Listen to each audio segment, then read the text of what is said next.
অনির্বাণকে রাইয়ের সামনে বিশ্বাসঘাতক প্রমাণ করার জন্য এবার কোনো কসরত বাকি রাখলো না কোয়েল। হ্যাঁ বন্ধুরা, ভিডিওতে লাইক দিয়ে দেখতে থাকুন। হঠাৎ করেই যখন কোয়েলের নজর গিয়ে পড়ে মিররের মধ্যে, আর মিররে রাইকে আড়ি পেতে অনির্বাণ এবং কোয়েলকে দেখার সেই দৃশ্য দেখা মাত্রই কোয়েল বলতে থাকে যে এবার দেখো রাই কী করে তোমার সামনে আমি তোমার স্বামীকে তোমার অপরাধী করে তুলি। ওদিকেই কথা বলা মাত্র হঠাৎ করে কোয়েল চিৎকার করে বলতে থাকে যে অনির্বাণ প্লিজ ছেড়ে দাও আমাকে, এখন এই মুহূর্তে যদি আমাদেরকে এভাবে দেখে ফেলে তাহলে রায়ের নিশ্চয়ই সন্দেহ হবে যে তুমি হয়তোবা তোমার এই রোজকার অশান্তির কথা তুমি আমার সাথে এসে বলো। সেটা তুমি আমার সাথে বলতেই পারো, কিন্তু সেটা তুমি রাতের আধারে এসে আমার ঘরেও তো তুমি বলতে পারো, যেমনটাকে তুমি সবসময় বলো।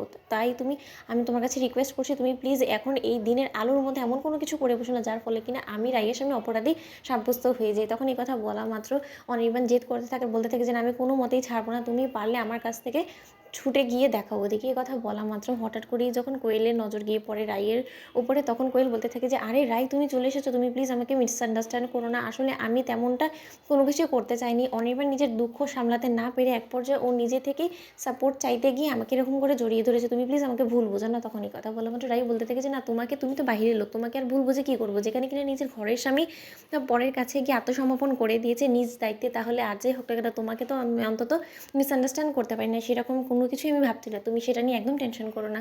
ওদিকে কোয়েল বলতে থাকে যে অনির্বাণ এখন তো রাই চলে এসে, তুমি বরঞ্চ রাইকেই তোমার আসল কষ্টের কথাটা খুলে বলো, আমি বরঞ্চ এখন আসছি আসছি রাই। হ্যাঁ তখন রাই বলতে থাকে অনির্বাণকে যে আচ্ছা অনির্বাণ, তুমি আমাকে নিয়ে যখন এতটাই নিন্দা করতে ব্যস্ত হয়ে পড়েছো, তাহলে তোমার জীবনে আমাকে কেন এখনো পর্যন্ত রেখে দিয়েছো বলতে পারো, নাকি তুমি দু নৌকায় পা দিয়ে চলার চেষ্টা করছো বলো তো। ওদিকে অনির্বাণ বলতে থাকে যে কেন আমি কোয়েলের কাছে গিয়ে নিজের কষ্ট যন্ত্রণাটা শেয়ার করছি সেটা থেকে খুব বেশি হিংসে হচ্ছে তাই না, তুমি আমাকে একটা কথা বলতে পারো, যখন কিনা তুমি দিনের পর দিন আমাকে ঠকিয়ে গিয়েছো তখন তার বেলা তো আমি তোমাকে কোনো রকম কোনো প্রশ্ন করিনি। তখন রাই বলতে থাকে যে এখন তো তুমি পুরোপুরি জানতে পেরেছো যে আমি তোমাকে কোনো দিনও বাবা হওয়ার সুখ দিতে পারবো না, তাহলে এর জন্য কি তুমি সুইচ করছো অনির্বাণ। তখন অনির্বাণ বলতে থাকে যে এছাড়া কি কোনো উপায় আছে, যদি প্রয়োজন পড়ে তাহলে আমি অবশ্যই দিয়াকে অ্যাডপ্ট করে নেবো, কারণ আমার কেন জানি না মনে হচ্ছে যে হয়তো বা দিয়াই এই সেই ব্যক্তি যে কিনা আমাকে বাবা হওয়ার সুখটা দিতে পারবে। তখন এই কথা বলা মাত্র রাই বলতে থাকে যে এখানে ছোট্ট একটা কারেকশন, আমি বলছি তোমাকে যে তুমি বরঞ্চ আমাকে ডিভোর্স দিয়ে কোয়েলের সাথে নতুন করে নিজের সংসার জীবনটা শুরু করে দাও। এমনিতেও তো তুমি পুরোপুরিভাবে নিজেকে আত্মসমর্পণ করেই দিয়েছো কোয়েলের কাছে, আর বাদবাকি